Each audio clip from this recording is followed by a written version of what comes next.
Шаббат өдөр.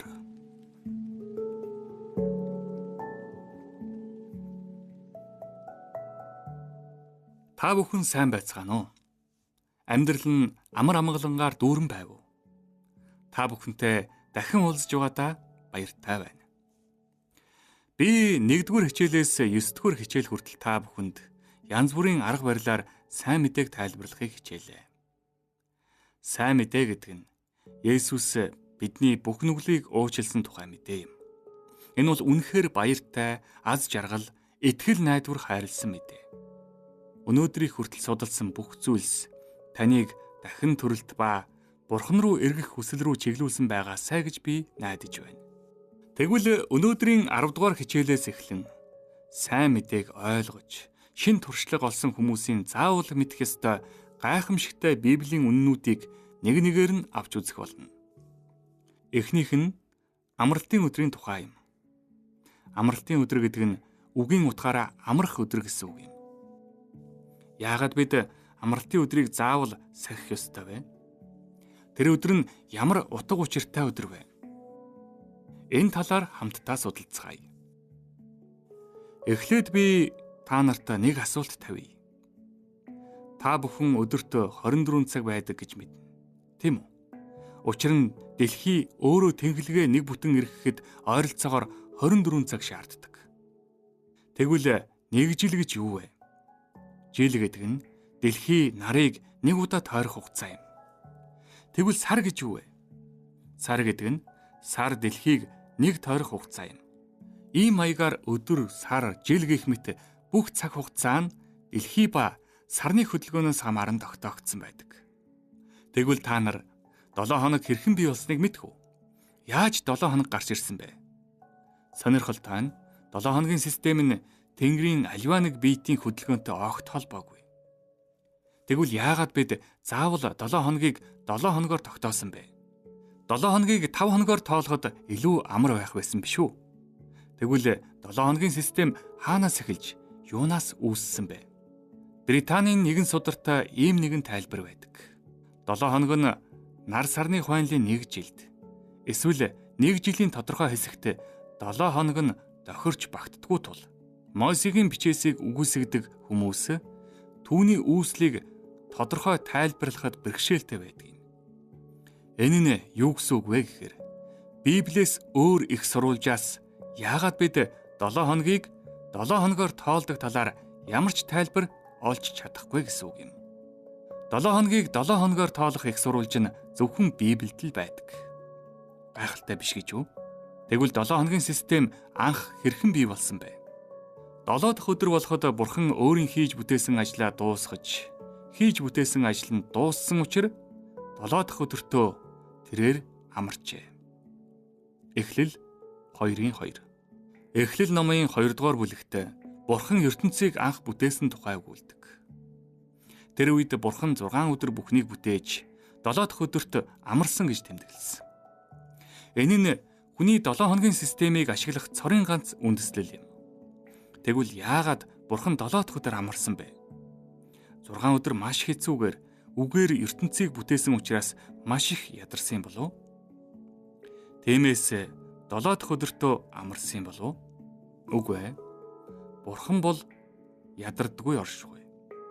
Түүнд амрах шаардлага байдаггүй. Гэхдээ хүмүүсийн төлөө амарсан юм. Хүмүүсийг 7 хоногт нэг өдөр амраахын тулд энэ өдрийг бий болгосон. Тэр өдөр нь бусад бүх ажлаасаа амарч, Бурхантай харилцаж, Бурхан бүхнийг бүтээгч гэдгийг санахад зориулагдсан өдөр юм. Иймээс амралтын өдөр нь Бурхан ертөнцийг бүтээсэн гэдгийг, бүтээлийн баярыг тэмдэглэх өдөр болжээ. Та нар 7 дугаар сарын 17-ны өдөр ямар өдөр болохыг мэдэх үү? Тэр бол миний хормын ой өдөр юм. Тэр өдөр Солонгос улсын 5 том төрийн баярын нэг болох үндсэн хууль батлагдсан өдөр юм. Солонгос улсын үндсэн хууль батлагдж зарлагдсан өдөр юм. Жил бүр хормын ойн амралтын өдөр байсан бол ямар сайхан бэ? Тиймээс гэр бүлийн хүн бит хоёр найз нартайгаа зөрчилдөн байж энэ өдөр хормоо хийсэн юм. Гэвч харамсалтай нь дараа жилээс үндсэн хууль батлагдсан өдөр үндэсний амралтаас хасагдсан. Ингэснээр хүмүүс тэр өдөр амарлагүй ажиллах болсон. Үүний үр дүн юу болсон бэ гэвэл Википедиа ингэж тэмдэглэжээ. Үндсэн хууль батлагдсан өдөр ба цэргийн баярын өдөр ердийн ажлын өдөр болсон тул гэртээ туг мандуулсан гэр бүлүүд олон байхаа болсон. Амралтгүй тул үндсэн хууль батлагдсан өдөр гэдгийг ч мэдхэ болсон. 2005 оноос хойш үндсэн хууль батлагдсан өдрийг амралтын өдөр гэж үздэг хүмүүс маш олон болсон. Зарим тохиолдолд хуучин Хуанлид тэр өдрийг тэмдэглээгүй байдаг. Одоо та бүхэн яагаад Бурхан 7 дахь өдөр амрахыг зарлиг болгосныг ойлгож байна уу? Гэхдээ амралтын өдөр бол жилд нэг удаа тэмдэглэдэг өдөр биш. Их чухал өдөр учраас 7 хоног бүр 7 дахь өдөр тэмдэглэгдэх ёстой. Хэрв 7 дахь өдрийг мартаж өнгөрөөвөл юу болох вэ? Тийм ээ. Хүмүүс ертөнц хэрхэн бүтээгдсэнийг мартна. Мэдээж бүтээлийг хэн хийснийг ч мартна. Үр дагаварт нь хүмүүс Бурхантай холбоогүй амьдрахаас өөр аргагүй болно.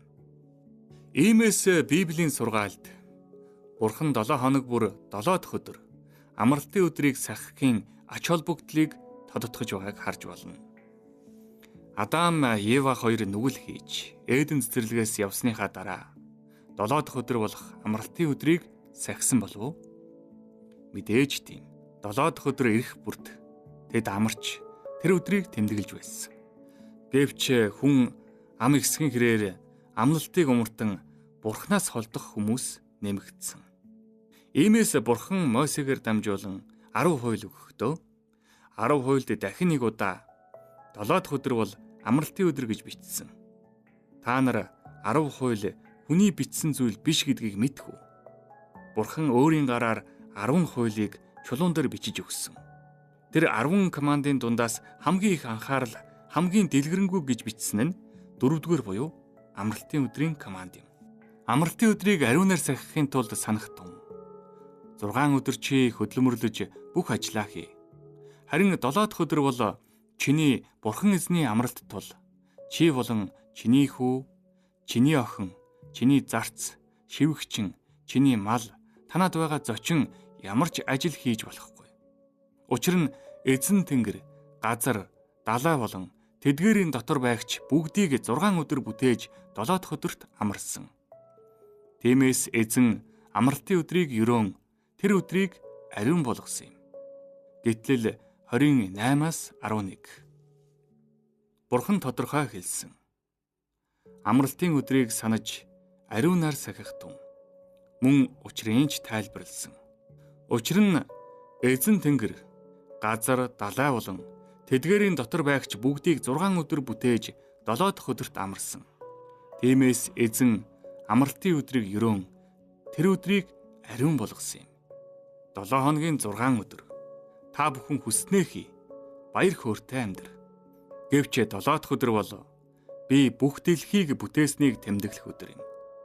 Тиймээс энэ өдрийг онцгой өдөр гэж үзэж ариунаар сахиарай. Бурхан ингэж хэлсэн. Яагаад Бурхан амралтын өдрийг онцгойлон сахих заавар өгсөн бэ? Учир нь бүтээлийн баярыг мартвал Бурханыг амархан мартах учраас. Тиймээс жилд нэг удаа биш, сард нэг удаа ч биш, 7 хоног бүр санан сахиулахын тулд Бурхан ийм системд оруулсан байна. Гэвч хүмүүсээ нэг гайхалтай зүйл байна. Бид амралтын өдрийг бүтээлийг дурсан санахын тулд сахих ёстойгоос гадна өөр нэгэн шалтгаан бий гэдгийг та нар мэдэх үү? Энэ үнэхээр гайхалтай. Библийн дэд хууль номоос бид амралтын өдрийг сахих бас нэгэн шалтгаан байдаг гэдгийг олж хардаг. Дэд хууль нь Мосегийн бичсэн сүүлчийн ном юм. Энэ номд Мосе нас барахаас өмнөх сүүлчийн сургаалаа бичсэн. Тэр сургаалдаа Мосе Синай уулнаас Бурханаас авсан 10 хуулийг дахин нэг удаа ард түмэндээ авчирч өгдөг. Мөн ямар ч нөхцөлд 10 хуйлд захирагдах ёстойг онцолсон. Гэхдээ нэг онцлог зүйл байна. Гэтэл номд бичигдсэн 10 хууль болон дэд хууль номд бичигдсэн 10 хууль ижил боловч зөвхөн нэг зүйл өөр байдаг. Тэр нь аль хэсэг вэ гэхээр 4-р хууль буюу амралтын өдрийн тухай хууль юм. Тэгвэл аль хэсэг өөр байдгийг та нар өөрсдөө тааж үзээрэй. Одоо дэд хууль номд бичигдсэн амралтын өдрийн хуулийг уншиж үзцгээе. Эзэн Бурханыхаа чамд тушаасан ёсоор амралтын өдрийг ариунаар сахихын тулд түүнийг мөрдөгтөн. Чи 6 өдөр хөдөлмөрлөж бүх ажлаа хий. Харин 7 дахь өдөр бол чиний бурхан эзний амралт тул чи болон чиний хүү, чиний охин, чиний зарц, шивгчин, чиний үхэр, чиний илжиг, чиний бүх мал адгуус танад байгаа зочин ямар ч ажил хийж болохгүй.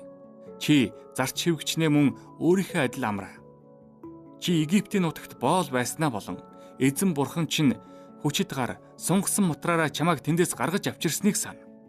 Тиймээс эзэн бурхан чинь амралтын өдрийг сахихыг чамд тушаасан билээ. Дэд хууль 5:12-15. За, гитлэл номын бичээсээс юугаараа ялгаатай байна гэж та нар бодож байна? Гитлэл номд амралтын өдрийг сахих шалтгаан юу байсан бэ? Учир нь эзэн тэнгэр, газар, далай болон тэдгээрийн дотор байгч бүгдийг 6 өдөр бүтээж 7 дахь өдөрт амарсан. Тиймээс эзэн амралтын өдрийг ерөөн тэр өдрийг ариун болгосон юм. Гитлэл 20:11. Гэвч дэд хууль номд тэмдэглэсэн шалтгаан нь юу байв? Чи Египтийн нутагт боол байснаа болон эзэн бурхан чинь хүчит гар сунгасан мутраараа чамайг тэндээс гаргаж авчирсныг сана. Тиймээс эзэн бурхан чинь амралтын өдрийг сахихыг чамд тушаасан билээ. Дэд хууль 5:15. Одоо ялгаа харагдаж байна уу? Дэд хууль номд би та нарыг Египтээс гаргасан учраас, боолчлоос чөлөөсөн учраас амралтын өдрийг сахихтун гэж хэлсэн. Өөрөөр хэлбэл хүмүүсийг боолын амьдралаас нь чөлөөсөн учраас тэр үйл явдлыг санан тэмдэглэж амралтын өдрийг сахих гэж хэлсэн. Израильчуудыг Мосегаар дамжуулан Египтийн боолчлоос чөлөөсөн нь хожмоо Иесус энэ дэлхий дээр ирж загалмаа дээр цовдлогдсноор биднийг нүглийн боолчлоос аврахыг бэлэгдсэн. Иймээс дэд хууль номд Иесус биднийг чөтгөрийн гараас аварсан. Тэр бидний аврагч учраас амралтын өдрийг сахих ёстой гэж заажээ. Ийм байдлаар Библиэд өнөөдөр бид амралтын өдрийг сахих 2 шалтгаан бий гэж хэлдэг. Нэгдүгээрт бүтээлийн тэмдэглэлт баяр. Бурхан энэ ертөнцийг бүтээсэн, намайг бүтээсэн эзэн гэдгийг санан дурсахын тулд амралтын өдрийг сахих ёстой. Гэвч түүний бүтээл болсон бид нүглээс болж үхэхээс өөр аргагүй болсон. Тиймээс Иесус энэ дэлхийд ирсэн. Тэгээд загалмаа дээр цовдлогдсноороо биднийг чөтгөрийн эрх мэдлээс авсан. Өөрөөр хэлбэл биднийг дахин тэнгэрт амьдруулахын тулд Бурхан биднийг дахин бүтээж өгсөн. Иймээс нүглийн улмаас амралтын өдрийг сахих шалтгаан нэмэгдсэн. Хэрв бид нүгэл үлдээгүй бол амралтын өдрийг зөвхөн бүтээлийн баяр болгон мөнхөд сахиж амьдрах байсан. Гэвч бид нүгэл үйлдэж мөнх амиа алдсан тул биднийг аврахын тулд загалмайд цовдлогдсон Бурханы агуу хайрыг санахын тулд амралтын өдрийг сахих ёстой. Гайхалтай байгаа үстэй. Амралтын өдөр ямар их аз жаргалтай, үзэсгэлэнтэй өдөр болохыг ойлгож байна уу? Энэ өдөр Бурханы бүтээлийг дээд хэмжээгээр тэмдэглэх өдөр. Мөн Бурхан биднийг аврахын тулд үзүүлсэн гайхамшигтай хайрыг санаж тэмдэглэх өдөр юм. Ийм учраас Бурхан бидэнд амралтын өдрийг өгсөн. Бид түүний бүтээлийг ба авралын гайхамшигыг тэмдэглэн сахих ёстой. Та бүхэн 7 хоног бүрийн амралтын өдөр Бурханы сайн сайхан нэгүүлсэл, түүний инэрэнгүү ба мөнхийн хайрыг хамтдаа мэдэрч үзэх үү? Таны сэтгэл баяр баясгалаар дүүрэх болно. Дараагийн хичээл буюу 11-р хичээлээр бид нэм гарагийн талаар судлах болно. Бид 10-р хичээлээр амралтын өдрийг судалсан тул та магадгүй ингэж бодож болох юм. Аль өдөр нь үнэхээр 7 дахь өдөр вэ? Нямуу эсвэл бямбуу? Бид энэ асуултыг дараагийн хичээлээр хамтдаа судлана.